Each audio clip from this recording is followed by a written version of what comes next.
Esok hari, masyarakat Indonesia akan merayakan puncak pesta demokrasi. Warga yang telah memiliki hak pilih akan mencoblos pasangan calon presiden dan wakil presiden pilihan mereka. Tidak hanya itu, pemilu Februari ini, masyarakat Indonesia juga akan mencoblos calon legislatif untuk Dewan Perwakilan Rakyat DPR, Dewan Perwakilan Rakyat Daerah DPRD, dan Dewan Pertimbangan Daerah DPD. Tak seperti di Indonesia, pencoblosan pemilu bagi warga negara Indonesia di luar negeri telah dilakukan sejak hari Minggu kemarin. WNI yang masuk dalam daftar pilih begitu antusias mendatangi TPS-TPS yang telah disediakan pihak panitia. Sementara di Indonesia, hingga saat ini sedang memasuki masa tenang. Meski demikian, di tengah masa tenang yang tinggal hitungan jam, tak sedikit pihak yang menganggap sosialisasi pencoblosan pemilu masih minim. Tidak hanya bagaimana cara mencoblos yang sah, masyarakat juga masih dibingungkan apakah dapat mencoblos tidak sesuai dengan TPS yang ditentukan, terutama bagi mereka yang berada di luar wilayah tempat tinggal. Lantas, benarkah sosialisasi pemilu 2024 masih minim? Bagaimana pula pihak penyelenggara pemilu memastikan keamanan di setiap wilayah pencoblosan?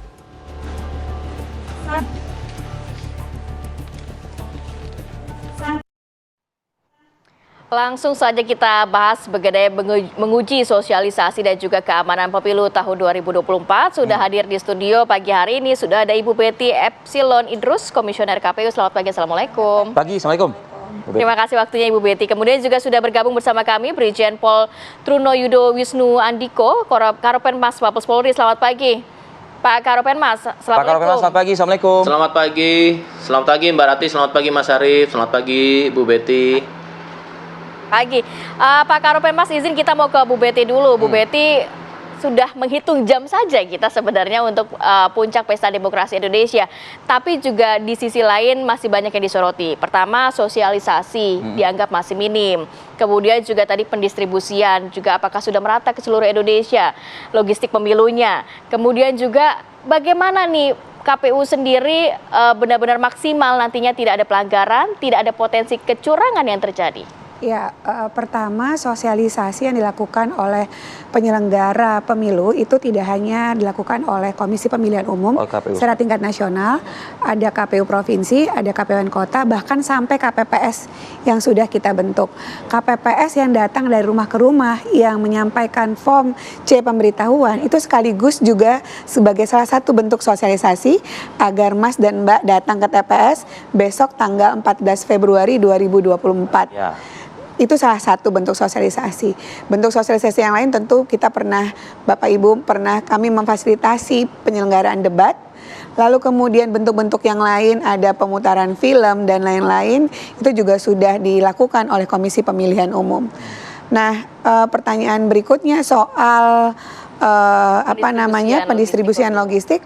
Kemarin juga kami sudah melakukan evaluasi bersama tim kesekjenan soal bagaimana distribusi logistik itu sudah sampai di mana, seberapa banyak, sudah diterima atau belum. Karena dalam peraturan ketentuan yang sudah dilampirkan selambat-lambatnya hari ini H-1 itu sudah sampai di jam berapanya TPS. Boleh sampai malam Mas, karena itu juga akan kita juga harus memperhatikan aspek keamanan. Bilik dan kotak suara itu sampai dengan aspek keamanannya juga, itu harus dijaga. Jadi selambat-lambatnya insya Allah H-1 itu sudah sampai ke TPS sebelum besok pagi dibawa oleh KPPS kepada di lokasi TPS di mana akan dibuat TPS-nya. Oke, nah kalau bicara soal harus sudah sampai H-1, mungkin buat publik atau pemirsa pagi ini melihatkan ya mungkin enak ngomongnya, kan begitu ya Bu Betty ya. Tapi kan Indonesia ini tadi kita sudah putarkan dari itu. Ada yang sampai nunggu PUPR turun dulu, ya lobang-lobang yang tadinya membahayakan truk-truk itu harus diratakan dulu. Ada yang harus pakai gerobak sapi. Harus dipakai sapi. Indonesia ini kan luar biasa unik dan menarik. Betul. Geografisnya. Dan 800.000 TPS Bu yang harus. 800 ribuan TPS Sabang sampai Merauke. Betul. Dengan segala potensi geografis yang kita punya. Dan itu tadi sudah tergambarkan oleh TV Itu One. satu potret itu. Itu banyak sekali, Mas. Nah. Potret Indonesia harus menggunakan laut, harus menggunakan udara, harus menggunakan moda transportasi darat dengan berbagai jenis bentuknya. Itulah Indonesia. Itulah masyarakat yang akan kita layani hak pilihnya. Oke. Dan KPU tidak bisa bekerja sendiri. Ya. Ada pihak kepolisian, ada pihak tentara, ada pihak tadi PUPR membantu untuk meratakan, dan KPU sudah memetakan mana jarak yang terjauh, mana yang paling susah untuk Dijangkau. dilalui. Pakai moda apa? Oh, harus moda laut. Lautnya apa? Sampan, kapal, begitu ya, ferry, dan seterusnya. Bahkan ada yang berjalan kaki belasan kilometer ya. Betul, Ada Mbak. yang dibantu juga oleh heli dari TNI Polri juga tuh. Betul, ada yang harus menggunakan moda transportasi darat. Oh, harus kuda, Iya. harus sapi tadi kan, harus motor, nggak bisa hanya Tapi mobil perhitungan sudah matang ya, artinya sudah. kan besok itu sudah harus ready lah pokoknya surat-suara. Betul, karena PPS, petugas tingkat kelurahan itu kan orang lokal, Mas. Ya. Dia tahu jangkauan Ya, dia yang paham. KPPS-nya, dia tahu sejauh apa, dia kasih tahu ke PPK akan kasih tahu ke KPU Kabupaten Kota, ini daerah tersulit. Kalau boleh dipresentasikan berapa persen saat ini surat suara itu sudah sampai. ada, nah gitu lah ibaratnya. Sampai kemarin Reportnya mungkin. Kadif Logistik menyatakan ada sekitar 260-an yang paling sulit, dan itu sudah terpetakan. Insya Allah hari ini akan sampai, paling lambat hari ini akan sampai di TPS. Oke, Bu Betty, saya melihat Ibu sudah membawa juga contoh surat suara ya. Mungkin ini menjadi salah satu juga upaya sosialisasi yang dilakukan di detik-detik terakhir lah, agar masyarakat semua menggunakan hak pilihnya dengan benar. Boleh diinformasikan, disosialisasikan juga kepada masyarakat. Saya hitung ada 5 tuh Bu Ada Betty. 5, ini yang besok juga akan kita pegang, Vi. Kayak Rati nggak sampai 5, Rati 4 kayaknya itu. Tuh. 4 ya betul ya. Untuk DKI Jakarta hanya 4. DKI Jakarta cuma 4. Tuh. Ini saya membawa surat suara simulasi. Simulasi ya? Simulasi ya, ini belum betul. Tidak ada nama siapa-siapa di dalam Tidak ada sini ya. nama siapa-siapa, partainya pun bukan partai 18 partai politik yang sudah kita tetapkan. Besok Bapak Ibu akan menerima 5 surat suara kecuali DKI Jakarta. DKI Jakarta hanya ada 4 surat suara karena DKI Jakarta tidak punya DPRD kabupaten kota. Ya. Surat suara presiden dan wakil presiden itu warnanya hitam keabu-abuan. Oke. Listnya baik bagian depan, bagian belakang, hitam keabu-abuan. Saya membukanya ini simulasi ya. Ingat ini simulasi, saya disclaimer terlebih dahulu. Ini masih dengan 5 pasangan calon, tapi besok ada 3 pasangan calon. Tentu Bapak Ibu tahu. Ya. Ini nama. Nanti Bapak Ibu akan menemukan nomor urut, akan menemukan Namanya. Fotonya, Fotonya, oke. dan nama pasangan calon dan partai pengusungnya. Oke. Oke, dia lebih kecil. Dia lebih kecil karena cuma 3 gitu ya. Hanya ada 3 pasangan calon. Boleh kita tanya jawab sambil tanya jawab ya? Boleh. Pak, ya? Pencoblosan yang sah Seperti apa? seperti apa? Katakan nanti ini ada 3 ya, biar gampang aja. 3, silakan Anda coblos di salah satu kolom yang Anda sukai. Kolom itu bisa memuat, saya nggak akan merujuk katakanlah nomor ini, jadi yang gampang, yang tidak ada. Silakan merujuk pada apakah tanda gambar, apakah nomor urut, apakah nama partai, sepanjang berada dalam satu kolom. Di dalam kotak itu ya? Dalam kotak ya? Pemirsa ya, di dalam kotak ya. Dalam Tapi kotak. pencoblosan juga harus sekali aja kan? Tidak boleh 2 kali di dalam. Jangan lebih, dan jangan sampai copot bagian kertasnya. Coblos dengan alat bantu yang kami gunakan. Satu kali aja kan? Sekali saja. Dan misalnya nih ada orang yang iseng, dia coblos di satu tanda gambar, satu kolom, dia coblos lagi di kolom yang lain, itu menjadi tidak sah. Ada juga Mas yang iseng. Ada juga misalnya dia coblos di salah satu pasangan calon, dia coblos di luarnya lagi. Itu menjadi tidak Kalau sah. satu coblos di tempat salah satu paslon, kemudian digambar di tempat lain, ada coret-coretan, itu juga tidak sah. Jangan dicoret-coret, menjadi Kadang-kadang suka ada tidak iseng, sah. Ibu. Iya, jangan iseng karena sayang udah datang ke balik bilik suara, terus nilai surat suara menjadi tidak sah. Takutnya dia buat curhat di situ, pinjam dulu 100 gitu misalnya gitu ya kan.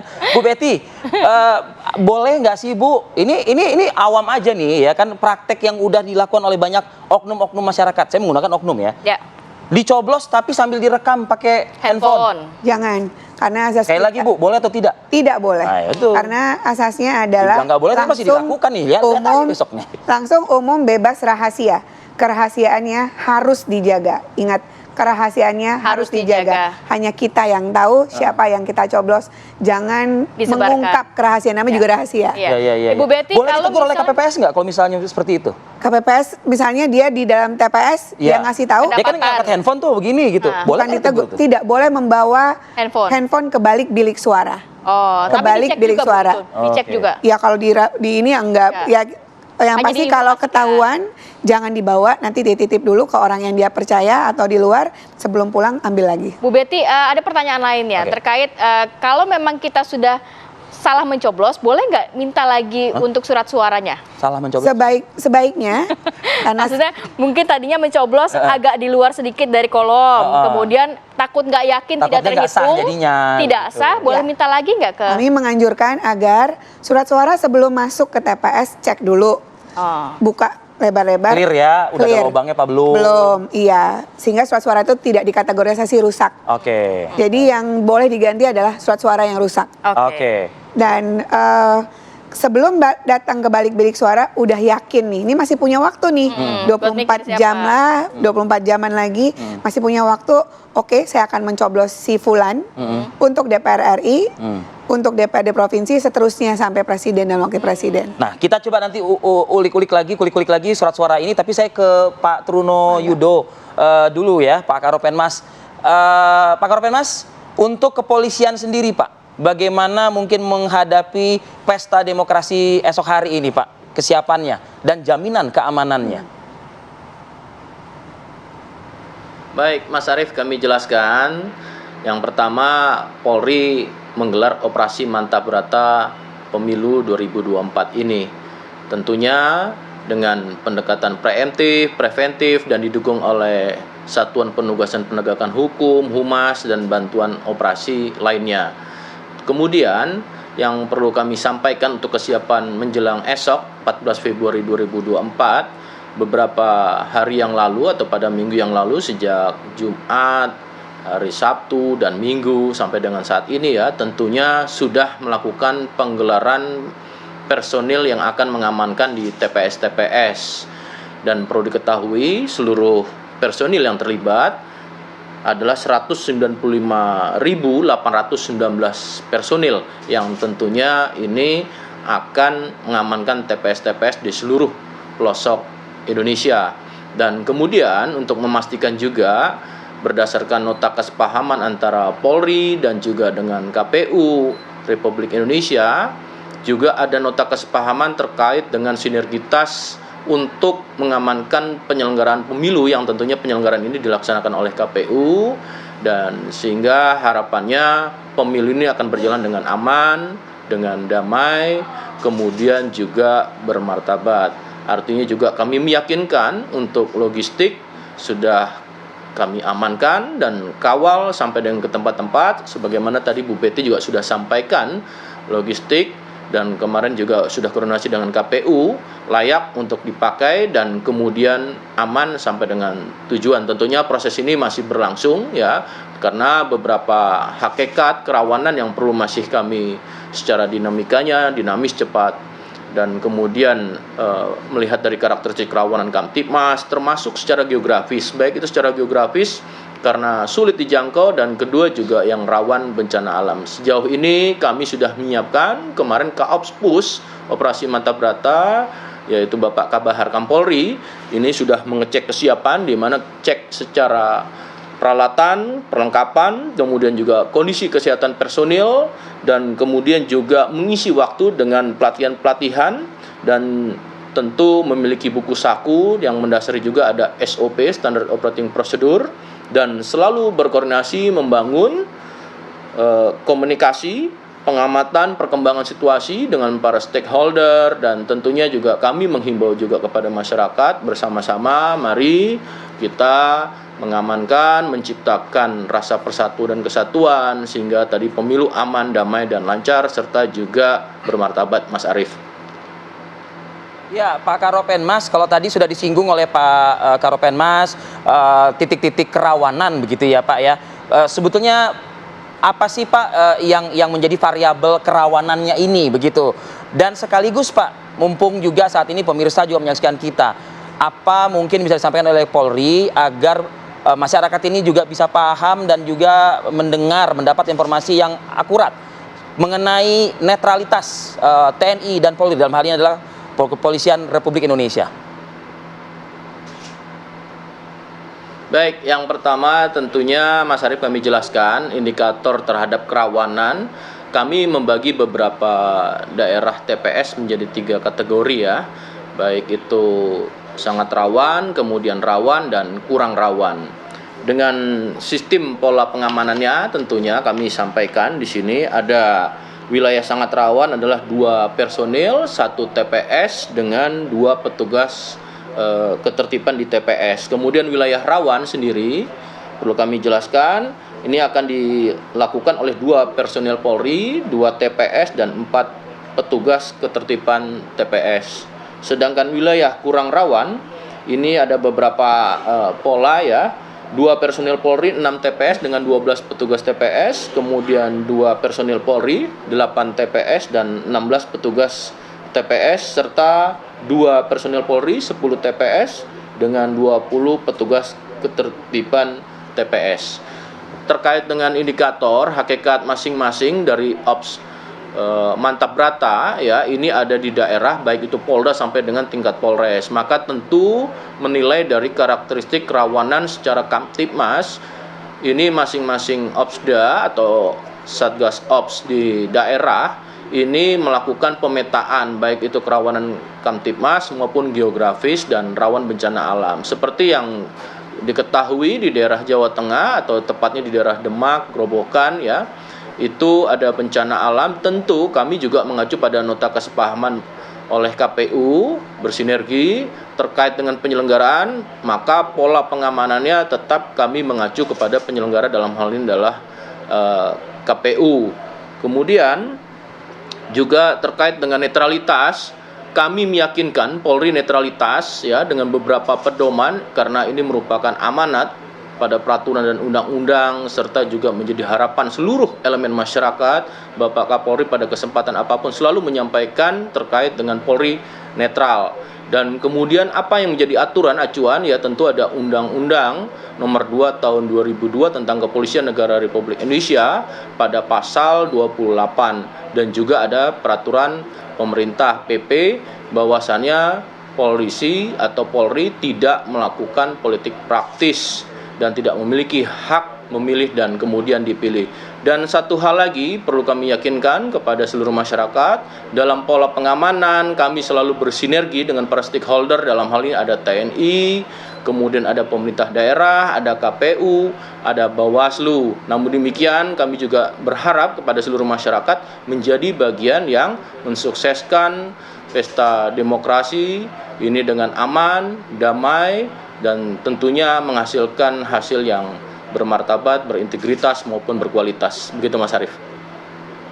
Pak Karopenmas, tadi juga sudah dijelaskan mitigasi yang dilakukan oleh pihak kepolisian di titik-titik yang kerawanan. Tapi juga banyak masyarakat yang juga masih khawatir ini nampaknya kecurangan pemilu masih menghantui. Apa yang mungkin menjadi concern dari pihak kepolisian terkait hal ini Pak Karopenmas? Tapi tahan dulu ya, kita akan sambung lagi di segmen berikutnya. Tetap bersama kami di Apa Kabar Indonesia Pagi. Oke, kembali lagi di Apa Kabar Indonesia Pagi. Saya mau ke Pak Karopenmas. Pak, kalau menjawab mengenai masyarakat Indonesia masih merasa dihantui akan kecurangan di pemilu tahun 2024, ini seperti apa? Kemudian memang bentuk-bentuknya seperti apa sih? Baik, Mbak Ratih, kami jelaskan juga. Polri memiliki nota kesepahaman dengan Bawaslu, juga TNI, selain dari yang saya sebutkan tadi adalah KPU.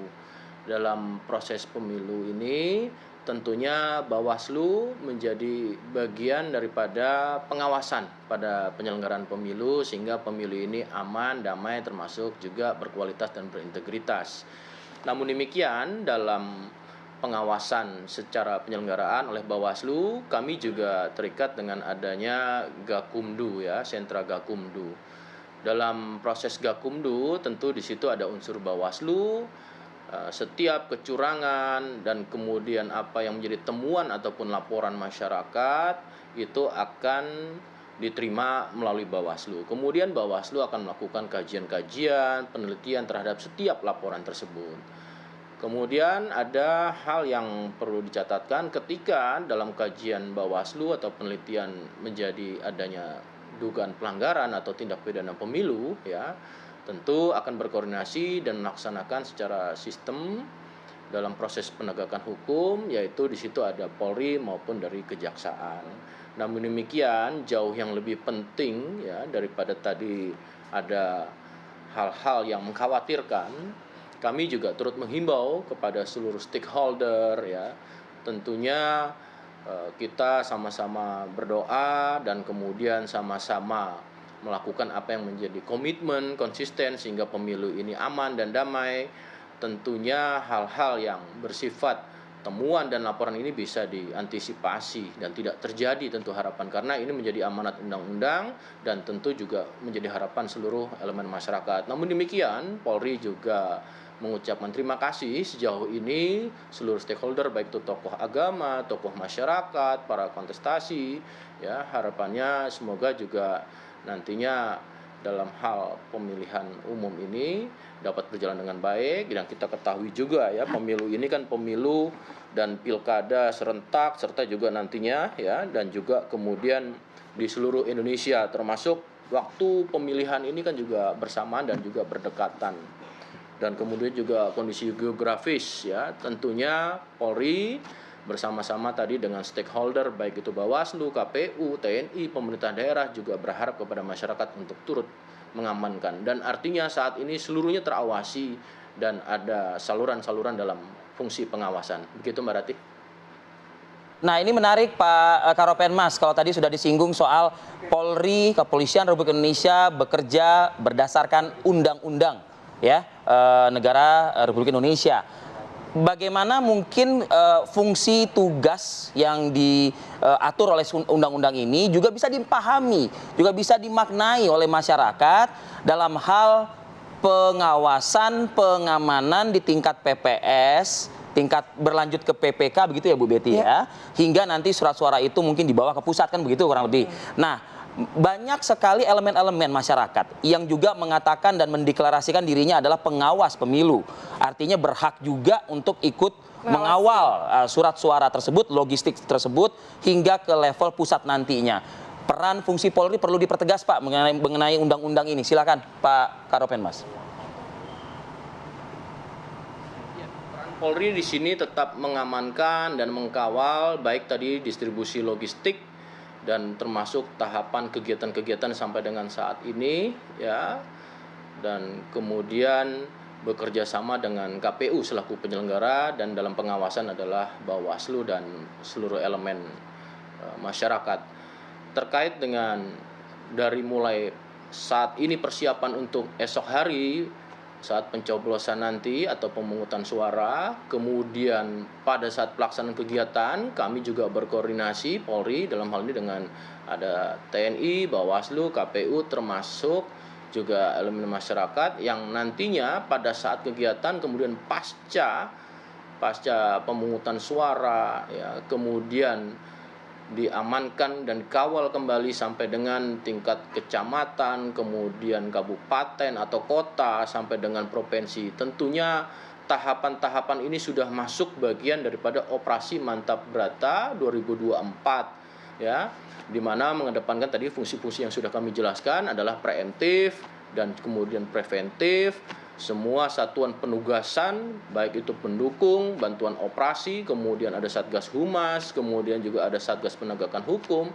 Ini menjadi suatu kesatuan yang menciptakan keamanan. Namun demikian di luar daripada Satgas juga ada beberapa perkuatan Polri yang tentunya juga dalam rangka mengantisipasi dalam kerawanan tadi ya kami sampaikan, juga melakukan pemeliharaan keamanan ketertiban masyarakat secara menyeluruh sehingga ini mendukung terselenggaranya pemilu yang aman dan damai, Mas Arief. Baik, terima kasih banyak Brigjen Pol Trunoyudo Wisnu Andiko, Karopenmas Mabes Polri sudah berbagi informasi dan waktunya pada pagi hari ini. Selamat beraktivitas dan juga bertugas mungkin kembali. Sedikit mungkin ke Pak Karopenmas. Ya, Pak Karopenmas, mungkin apa yang ingin disampaikan terakhir mungkin Pak? Himbauannya juga untuk masyarakat. Untuk aparatur yang memang sudah ditugaskan di TPS-TPS dan juga kepada masyarakat. Silakan Pak, singkat saja. Baik, terima kasih Mas Arief, Mbak Rati, Bu Betty. Kami dari Polri menghimbau yang pertama mengucapkan terima kasih atas partisipasi masyarakat yang telah sejauh ini situasi masih kondusif, berpartisipasi aktif ya.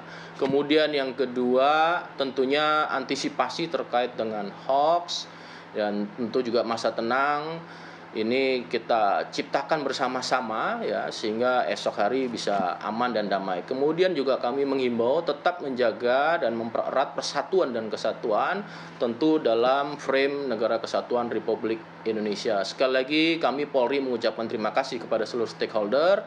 Harapannya bersama-sama mari kita wujudkan penyelenggaraan pemilu ini dengan aman, damai, bermartabat dan tentunya berkualitas dan berintegritas, Mas Arief. Terima kasih banyak Pak Karopenmas Mabes Polri sudah berbagi informasi. Selamat beraktivitas kembali. Selamat bertugas kembali Pak.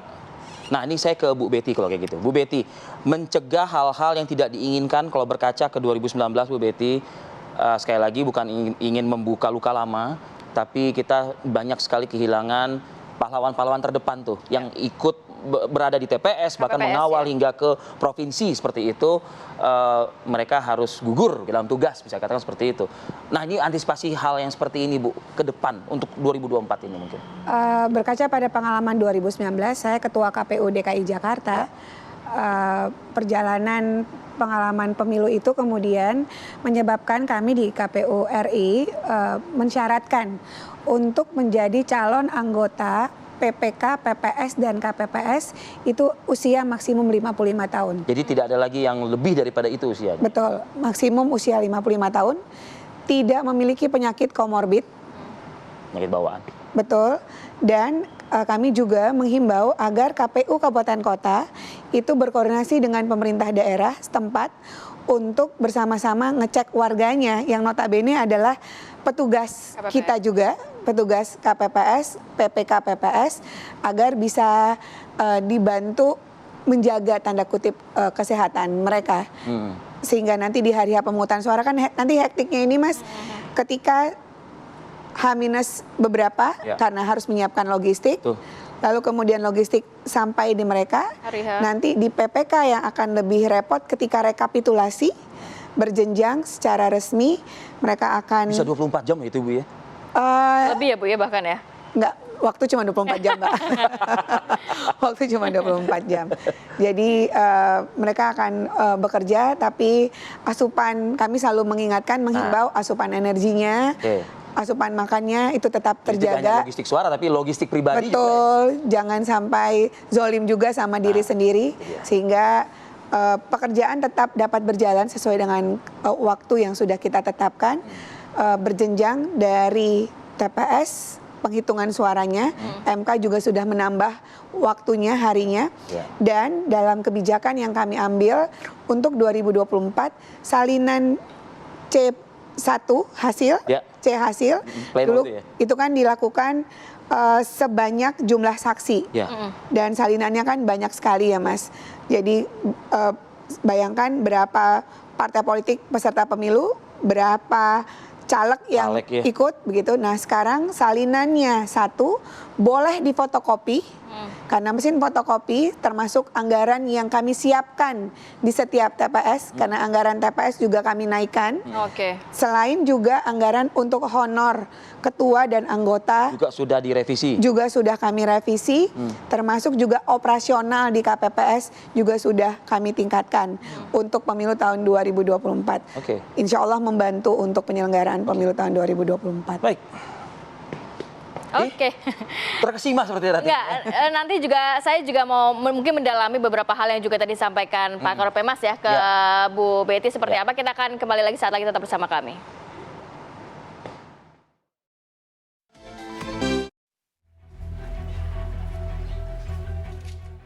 Kelompok golput alias golongan putih memang selalu menjadi bagian dari perhelatan pesta demokrasi 5 tahunan. Alasannya pun beragam, mulai dari apatis terhadap politik, tidak memiliki pengetahuan mengenai calon yang akan dipilih hingga tak bisa mencoblos karena alasan domisili atau teknis. Semenjak pemilihan langsung presiden tahun 2004, angka golput terus merangkak naik. Di Pilpres 2014, angka golput bahkan menyentuh angka 30%. Kendati demikian, saat Pilpres 2019, jumlah golput menurun menjadi 18,03%. Selain oleh penyelenggara pemilu, ajakan agar menggunakan hak pilih juga diserukan oleh Majelis Ulama Indonesia. MUI mengeluarkan fatwa haram bagi mereka yang memilih golput pada pemilu 2024. Menurut MUI, masyarakat yang tidak menggunakan hak pilihnya dinilai tidak bertanggung jawab terhadap bangsa. Assalamualaikum warahmatullahi wabarakatuh. Pemirsa, saya ingin menjelaskan tentang fatwa Majelis Ulama Indonesia tahun 2009 di Padang Panjang bahwa nasbul imam wal imarah, memilih pemimpin itu bagian dari kewajiban beragama. Umat Islam berkewajiban memilih pemimpin yang mempunyai kriteria sidik, jujur, amanah, itu adalah orang yang bisa dipercaya, tabligh, transparan, fatonah, punya kecerdasan. Jika sudah ada calon pemimpin yang dipilih seperti kriteria itu, maka hukumnya wajib memilih. Dan memilih selain itu, hukumnya adalah haram. Karena kita wajib memilih pemimpin yang membawa kebaikan di masa yang akan datang. Kalau kita sudah menemukan yang baik sesuai kriteria lalu memilih golput, maka hukumnya golput adalah haram. Fatwa ini berlaku sampai 2024 yang akan datang. Dalam pemilu 2024, angka pemilih muda terutama generasi milenial dan Gen Z menjadi yang terbesar. Narasi-narasi nakal di media sosial bukan tak mungkin rentan menambah tingkat golput di 2024. Mengingat karakteristik kaum muda yang melek teknologi dan kritis, serta besarnya waktu yang mereka habiskan untuk berselancar di dunia maya. Penyelenggara pemilu pun dituntut mengembangkan sistem yang sesuai dengan kebutuhan pemilih muda demi mengikis golput apatis hingga teknis. Tim TV One mengabarkan.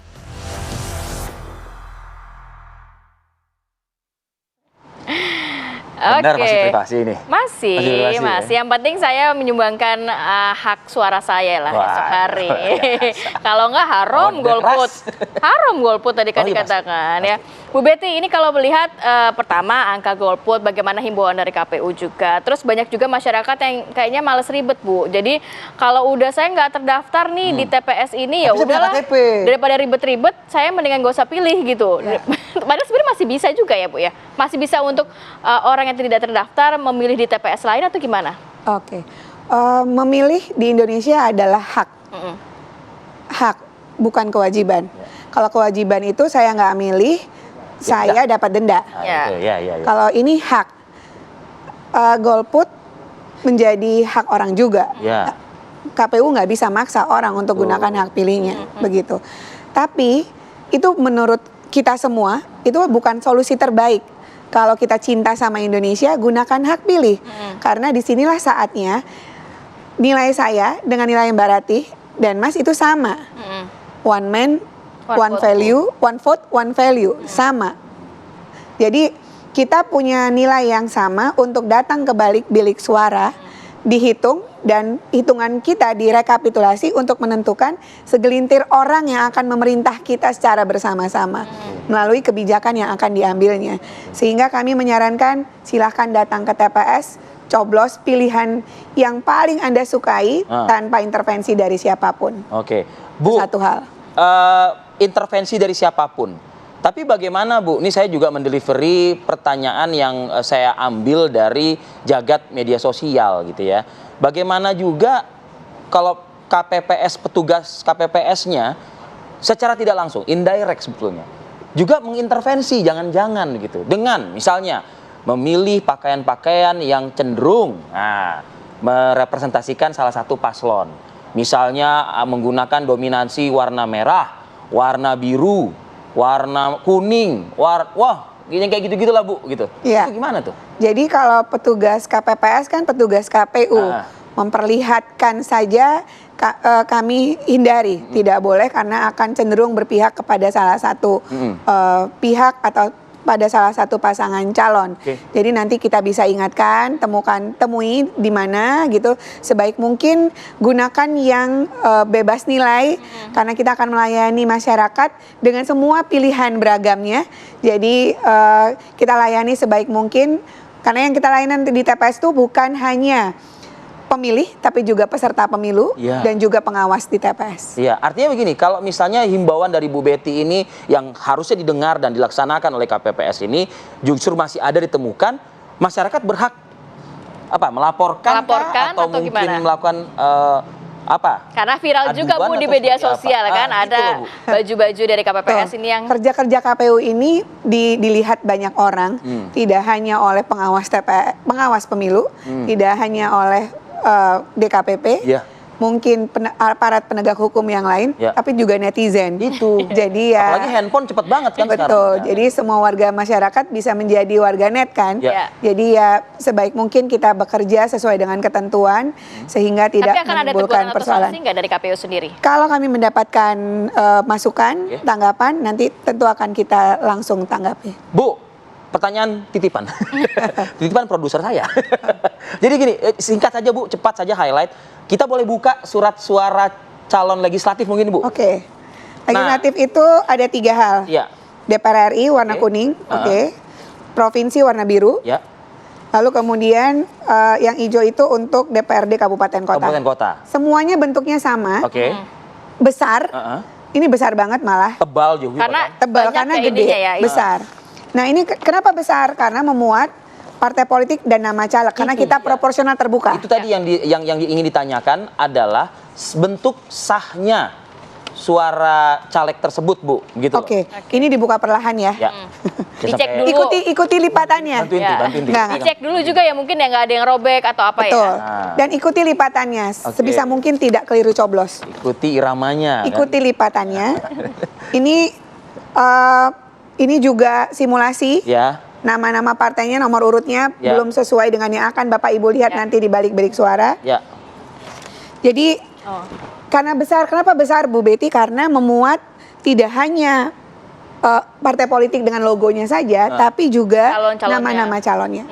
Jadi sebelum datang ke balik bilik suara, kita ada browsing dulu nih. Kita udah cari tahu, oke saya suka partai ini.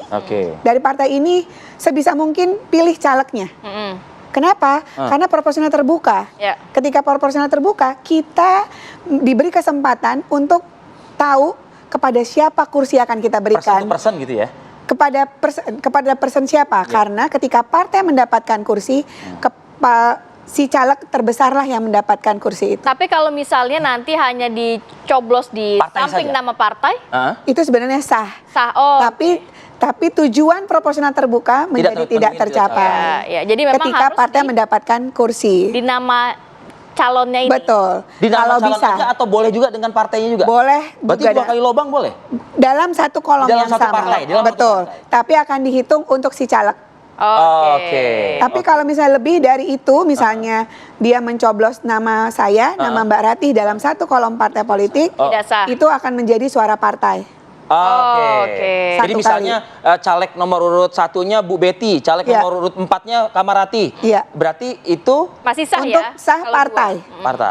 Sepanjang tadi masih dalam satu kolom partai, dia sah. Tapi kalau udah lintas menjadi tidak sah. Apalagi di antara di luar sini. Nah, untuk melipat ikuti lipatannya. Ikuti iramanya lagi tuh. Betul. Tapi kalau melipatnya nanti tidak sesuai, apakah nggak masalah? Nggak masalah. Nanti masukkan dalam kotak. Jadi setiap kotak nanti ada labelnya juga.